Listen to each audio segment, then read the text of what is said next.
If you look at the physics of the ocean, the scale of deep-sea animals defies logical expectation. Water is heavy, and at great depths, the weight of the ocean should theoretically compress living tissue. Based on pressure alone, the deepest creatures should be the smallest, but the biological reality is reversed. The African elephant is the largest animal on land, yet a blue whale possesses 11 times the mass of that elephant. Fossil records show that today's colossal deep-sea inhabitants did not exist before 66 million years ago. The shift began with the Chicxulub asteroid.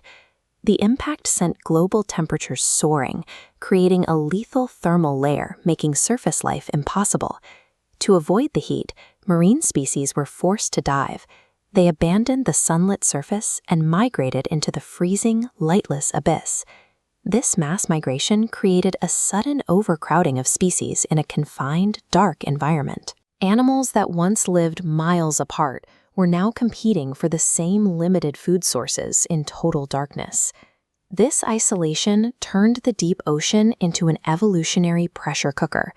In a world with no light and almost no food, survival required a total departure from standard marine biology. The prey species adapted first by developing red skin.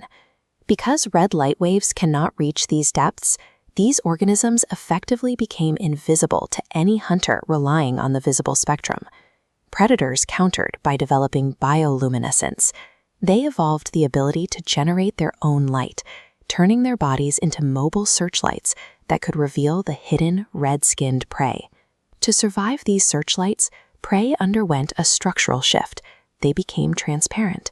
By evolving glass-like bodies, they allowed the predator's light beams to pass directly through them, without casting a shadow or reflecting a glint.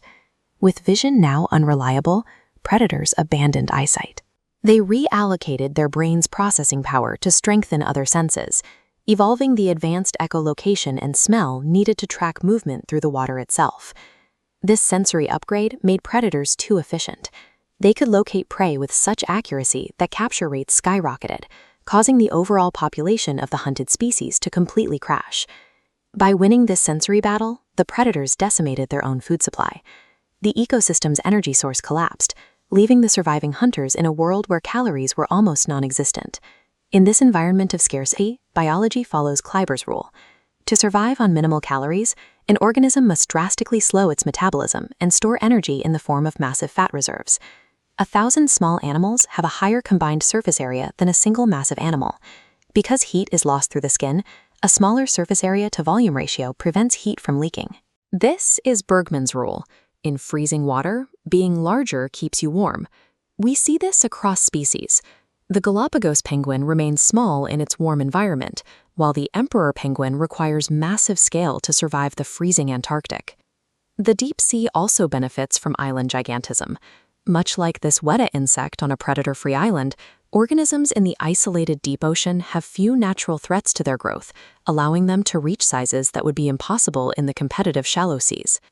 Enormous size is the mathematical solution to surviving the most resource-depleted environment on Earth. The specialized anatomy required to survive the deep acts as a physical cage. These creatures have adapted so specifically to intense weight that they can never leave the abyss. Under deep-sea pressure, a creature like the blobfish maintains a firm, functional shape. Its body is designed to use that external force as a structural support. If that same animal is brought to the surface, the lack of pressure causes its tissues to expand and fail. The decrease in external force leads to a total collapse of its biological structure. While these giants are physically trapped in the deep, the stability of their environment is now being threatened from above.